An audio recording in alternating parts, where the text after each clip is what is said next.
Hi hello ಶುಭೋದಯ, ಹೇಗಿದ್ದೀರಾ? ನಾನಿವತ್ತು ಒಂದು ಸ್ವೀಟ್ ರೆಸಿಪಿ ಮಾಡ್ತಾಯಿದ್ದೀನಿ. ರವೆ ಉಂಡೆ ನೋಡಿ, ರವೆ ಹುರಿತಾ ಇದ್ದೀನಿ. ಕೈಗೆ ಮುಟ್ಟಿರೆ ಬೆಚ್ಚಗಿರಬೇಕು, ಅಷ್ಟು ಮಾತ್ರ ಹುರಿಬೇಕು. ರವೆ ಹುರ್ಕೋಬೇಕು. ಹುರ್ಕೊಂಡಿದ್ದಾಯ್ತು. ನಾನು ಹುರಿದಿರೋ ರವೆ ಒಂದು ಬೌಲ್ ತೊಗೊಂಡಿದ್ದೀನಿ. ಒಂದು ಬೌಲ್ ರವೆ ತೊಗೊಂಡಿದ್ದೀನಿ.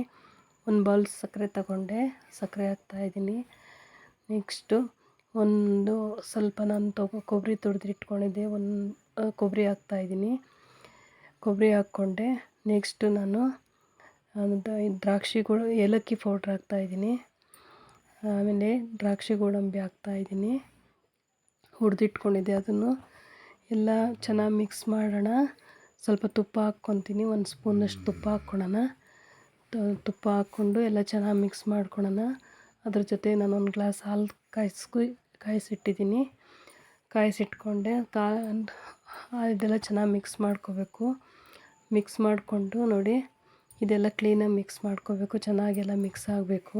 ದ್ರಾಕ್ಷಿ ಗೋಡಂಬಿ, ಏಲಕ್ಕಿ ಪೌಡ್ರು, ಸಕ್ಕರೆ, ರವೆ ಎಲ್ಲ ನೋಡಿ. ಇವಾಗ ನಾನು ಕಾಯ್ದಿರೋ ಹಾಲನ್ನ ಹಾಕ್ತಾಯಿದ್ದೀನಿ. ಅದಕ್ಕೆ ಎಷ್ಟು ಪ್ರಮಾಣ ಬೇಕೋ ಅಷ್ಟು ನೋಡಿಕೊಂಡು ಹಾಲು ಹಾಕ್ಕೋಬೇಕು. ಕಾಯಿಸಿಟ್ಕೊಂಡಿದ್ದೀನಿ ನಾನು ಮೊದಲೇ. ಹಾಲು ಹಾಕ್ತಾಯಿದ್ದೀನಿ ನೋಡಿ. ನಾನು ಹಾಲು ಹಾಕ್ಕೊಂಡೆ. ಎಷ್ಟು ಬೇಕೋ ಅಷ್ಟು ಹಾಲು ಹಾಕಿ ನಾನೆಲ್ಲ ಮಿಕ್ಸ್ ಮಾಡ್ತಾಯಿದ್ದೀನಿ. ಅದನ್ನು ಚೆನ್ನಾಗಿ ಮಿಕ್ಸ್ ಮಾಡಿ ರೆಡಿ ಆಯ್ತಿದ್ದು. ಇದು 2 ಅವರು ಇದು ಚೆನ್ನಾಗಿ ನೆನಿಬೇಕು. ಅದು ಚೆನ್ನಾಗಿ ನೆಂದಾದಮೇಲೆ ಉಂಡೆ ಕಟ್ಟೋಣ. ಇದಾಯಿತು. ಇನ್ನೊಂದು ಸಿಹಿ ಫುಡ್ಡು ನಿಮಗೆ ತಿಳಿಸ್ಕೊಡ್ತೀನಿ. ಇದು ನಂದು ಹಳೆ ನೆನಪು. ನಾವು ಸ್ಕೂಲ್ಗೆ ಹೋಗೋವಾಗ ಈ ಫುಡ್ ತಿಂತಾಯಿದ್ವಿ. ಅಂಗನವಾಡಿಯಿಂದ ಇವತ್ತು ನಮ್ಮ ಮನೆಗೆ ಈ ಫುಡ್ ಕೊಟ್ಟಿದ್ದರು, ಬಾಣಂತಿ ಪಾಪು ಇರೋದಕ್ಕೆ. ಈ ಫುಡ್ಡು ನನ್ನ ಹಳೆ ನೆನಪು. ಇದು ನಾವು ಚಿಕ್ಕ ಹುಡುಗರಲ್ಲಿ ಈ ಥರ ಬಿಸಿನೀರು ಕಲಸಿ ಸ್ಕೂಲಲ್ಲಿ ಕೊಡೋರು ಊಟಕ್ಕೆ. ಅದು ನೋಡಿ, ಅದು ಬೆರೆಸ್ತಾ ಇದ್ದಾಳೆ ನನ್ನ ಮಗಳು. ಆ ಥರ ಉಡಿ ಬೆರೆಸ್ಕೊಂಡು ಉಂಡೆ ಕಟ್ಟಬೇಕು. ತುಂಬ ಟೇಸ್ಟಿನೇ ಇರ್ತದೆ. ಇದಕ್ಕೆ ಕೊಬ್ಬರಿ ಮತ್ತು ತುಪ್ಪ, ಏಲಕ್ಕಿ ಪೌಡ್ರು ಅದು ಹಾಕಿ, ಹಾಲು ಹಾಕಿ ಬೆರೆಸಿದ್ರೆ ಇನ್ನೂ ಟೇಸ್ಟೇ ಇರುತ್ತೆ. ತುಂಬಾ ಟೇಸ್ಟಿ ಇದೆ ನೋಡಿ. ಉಂಡೆ ಕಟ್ತಾ ಇದ್ದಾಳೆ. ಹಳೇದು ಮರಿಬಾರ್ದು ಅಂತಾರೆ. ನಾವು ಎಷ್ಟೇ ಎತ್ತರಕ್ಕೆ ಬೆಳೆದ್ರೂ ಹಳೇದು ನೆನಪು ಮರಿಬಾರ್ದು. ಅದು ನೆನಪು ಇದಕ್ಕೆ ನಿಮಗೆ ಈ ವಿಡಿಯೋ ಮುಖಾಂತರ ತಿಳಿಸ್ತಾ ಇದ್ದೀನಿ. ಅಲ್ಲಿಂದ ಆಯಿತು. 2 ಅವರ್ ಆಯಿತು. ಇದು ನೆಂದಿದೆ ನೋಡಿ ರವೆ ಉಂಡೆ ನೆಂದಿದೆ. ನಾವು ಉಂಡೆ ಮಾಡ್ಕೊಳ್ಳೋಣ. ಉಂಡೆ ಮಾಡೋದಕ್ಕೆ ಆ ಥರ ಅಂಟ್ಕೋಬಾರ್ದು. ಚೆನ್ನಾಗಿ ನೆಂದು ರೆಡಿಯಾಗಿದೆ ಅದು. ನಾನು ಉಂಡೆ ಕಟ್ತಾಯಿದ್ದೀನಿ. ಉಂಡೆ ಕಟ್ಟೋವಾಗ ಸ್ವಲ್ಪ ಕೈಗೆ ತುಪ್ಪ ಹಚ್ಕೊಂಡು ಉಂಡೆ ಕಟ್ಟಿ ಚೆನ್ನಾಗಿ ಉಂಡೆ ಆಗುತ್ತೆ. ನಾನು ಸ್ವಲ್ಪನೇ ಮಾಡ್ಕೊಳ್ಳೋದು, ಯಾಕಂದರೆ ನಾನು ಊರಿಗೆ ಹೋಗ್ಬೇಕಾಯ್ತು. ಊರಿಗೆ ಹೋಗೋದಕ್ಕೋಸ್ಕರ ನಾನು ರವೆ ಉಂಡೆ ಮಾಡ್ತಾಯಿದ್ದೀನಿ. ಇನ್ನು ಹಬ್ಬ ಹತ್ರ ಬಂತು, ಮಾಡ್ಕೋಬೇಕು. ಸಿಹಿ ತಿಂಡಿಗಳು ಮಾಡ್ಕೊಳ್ಳೋಣ ಅಂತ ನಾನು ಸ್ವಲ್ಪನೇ ಮಾಡ್ಕೊತಾ ಇದ್ದೀನಿ. ಚೆನ್ನಾಗಿ ಬಂತು ರವೆ ಉಂಡೆ. ನಾನು ಯಾವಾಗಲೂ ಹುಡುಗರಿಗೆ ಇರೋದಕ್ಕೆ ನಾನು ಅವಾಗವಾಗ ಮಾಡ್ತಾಯಿರ್ತೀನಿ. ಎಲ್ಲ ರೆಡಿ ಆಯಿತು ನೋಡಿ. ಉಂಡೆ ಕಟ್ತಾಯಿದ್ದೀನಿ. ಚೆನ್ನಾಗಿ ಬಂತು ರವೆ ಉಂಡೆ ನೋಡಿ. ಇಲ್ಲಿದೆ ನೋಡಿ ರವೆ ಉಂಡೆ ಫುಲ್ಲು ರೆಡಿ ಆಯಿತು. ಇಲ್ಲಿದೆ ನೋಡಿ ರವೆ ಉಂಡೆ ರೆಡಿ ಆಯಿತು. ಎತ್ತಿಡೋಣ. ಎತ್ತಿಡ್ತಾಯಿದ್ದೀನಿ ನೋಡಿ, ಎಷ್ಟು ಚೆನ್ನಾಗಿ ಬಂದಿದೆ. ಅದನ್ನು ಡ್ರೈ ಆಗಬೇಕು. ಅದು ಉಂಡೆ ಕಟ್ಟಿರೋ ಡ್ರೈ ಆಗ್ತಿದೆ. ಅಲ್ಲಿಂದ ಒಳಗೆ ಬಂದೆ. ನಮ್ಮ ಮನೆಯವ್ರು ಏನೋ ಮಾಡ್ತಾಯಿದ್ದಾರೆ ನೋಡಿ. ನಮ್ಮ ಮನೆಯವ್ರು ಉಪ್ಪಿಟ್ಟು ಮಾಡ್ತೀನಿ ಅಂತ ಅಂದರು. ಉಪ್ಪಿಟ್ಟು ಮಾಡ್ತಾಯಿದ್ದಾರೆ. ಈರುಳ್ಳಿ ಮೆಣಸಿನ್ಕಾಯಿ ಹಚ್ತಾಯಿದ್ದಾರೆ ಉಪ್ಪಿಟ್ಟು ರೆಡಿ ಮಾಡೋದಕ್ಕೆ. ಅಲ್ಲಿಂದ ನಾನು ನೋಡಿ ಹಚ್ತಾಯಿದ್ದಾರೆ ಈರುಳ್ಳಿ ಮೆಣಸಿನ್ಕಾಯಿ. ನೆಕ್ಸ್ಟು ಅಲ್ಲಿಂದ ಬಂದೆ. ಉಪ್ಪಿಟ್ಟಿಗೆಲ್ಲ ರೆಡಿಯಾಗಿತ್ತು, ಕುದೀತಾಯಿತು. ಒಗ್ಗರಣೆ ಎಲ್ಲ ಮಾಡಿದರು. ಅಲ್ಲಿಂದ ರವೆ ಹುರ್ಕೊಂಡಿದ್ದಾರೆ ನೋಡಿ. ಗೋಧಿ ರವೆ ಉಪ್ಪಿಟ್ಟು ಅಂತ ತುಂಬಾ ಟೇಸ್ಟಿಯಾಗಿರುತ್ತೆ. ಇದು ಮಾಡಿದ್ರೆ ಚೆನ್ನಾಗಿರುತ್ತೆ ಇದು. ಅಲ್ಲಿಂದ ನಾನು ಆಚೆ ಹೋದೆ. ಇದು ನಮ್ಮ ಕರಿಬೇವಿನ ಗಿಡ ನಾಟಿ ಮಾಡಿದ್ದೀವಿ, ಚೆನ್ನಾಗಿದೆ. ಇದಕ್ಕೆ ನಿಮ್ಮ ಮನೆ ಹತ್ರನೂ ಇದ್ದರೆ ಮಜ್ಜಿಗೆ ಹಾಕೋದ್ರಿಂದ ಗಿಡ ಚೆನ್ನಾಗಾಗುತ್ತೆ. ನಂಗೆ ಸೊಪ್ಪು ಬೇಕಾಯಿತು, ಕಿತ್ಕೊಂಡೆ ಒಂದರಕ್ಕೆ. ಅಲ್ಲಿಂದ ಬಂದೆ.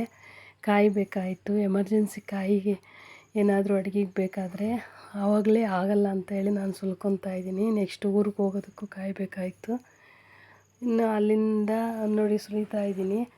ನಾನು ಕಾಯಿ ಸುಲಿಯೋದು ಕಲ್ತಿದ್ದೀನಿ. ಯಾಕಂದರೆ ಯಾವಾಗಂದ್ರೆ ಅವಾಗೆ ಈಗ ಇವರು ಸಿಕ್ಕಲ್ಲ ಅಂತೇಳಿ ನಾವೇ ಸುಲ್ಕೋಬೇಕು. ಮತ್ತು ಹೆಣ್ಮಕ್ಳೇ ಕಲಿಬೇಕು. ಯಾಕಂದರೆ ಕೆಲವ್ರಿಗೆ ಬೇರೆ ಬೇರೆ ಥರನೇ ಮಾತಾಡ್ತಾರೆ. ಒಂದು ಕೆಲಸ ಬರೆದಿದ್ರೆ, ನೋಡಪ್ಪ ಅವಳಿಗೇನು ಕಲಿತೇ ಇಲ್ಲ, ಅದಿಲ್ಲ ಇದಿಲ್ಲ ಅಂತ ಮಾತಾಡ್ಕೊಳ್ಳೋ ಜನನೇ ಜಾಸ್ತಿ. ಅದಕ್ಕೋಸ್ಕರ ಎಷ್ಟೇ ಕಷ್ಟ ಆಗಲಿ ನಮ್ಮ ಕಾಲ ಮೇಲೆ ನಾವು ನಿಂತ್ಕೊಳ್ಳೋ ಅಂಥ ಒಂದು ಕೆಪಾಸಿಟಿ ನಾವು ಇಟ್ಕೋಬೇಕು. ನಮ್ಮ ಕೆಲಸ ನಾವೇ ಕಲ್ತ್ಕೊಳ್ಳೋಣ, ಎಷ್ಟೇ ಘಾಸಿ ಆಗಲಿ.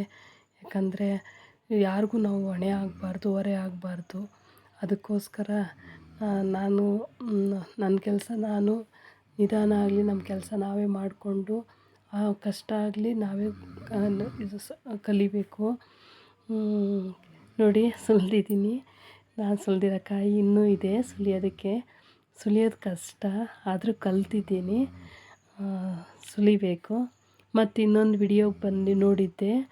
ವಿಡಿಯೋ ಏನು ಅಂತ ಅಂದರೆ, ಒಲೆಯಲ್ಲಿ ಹಳ್ಳಿ ಕಡೆ ಒಲೆ ಒಳಗೆ ಅಡುಗೆ ಮಾಡಿರೇ ಒಂದು ಚೆಂದ. ಯಾಕಂದರೆ ಅದ್ರ ರುಚಿನೇ ಟೇಸ್ಟೇ ಬೇರೆ.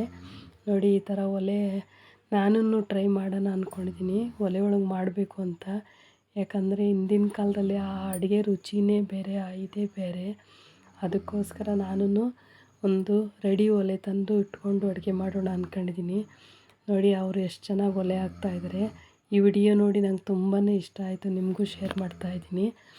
ಯಾರೆಲ್ಲ ನೀವು ವಿಡಿಯೋ ನೋಡ್ತಾ ಇದ್ದೀರ, ನೀವು ಆದಷ್ಟು ಒಂದು ಟ್ರೈ ಮಾಡ್ಕೊಳ್ಳಿ. ಯಾಕಂದರೆ ಒಲೆ ಒಳಗೆ ಮಾಡಿರೋ ರುಚಿನೇ ರುಚಿ, ಅಷ್ಟು ರುಚಿಯಾಗಿರುತ್ತೆ.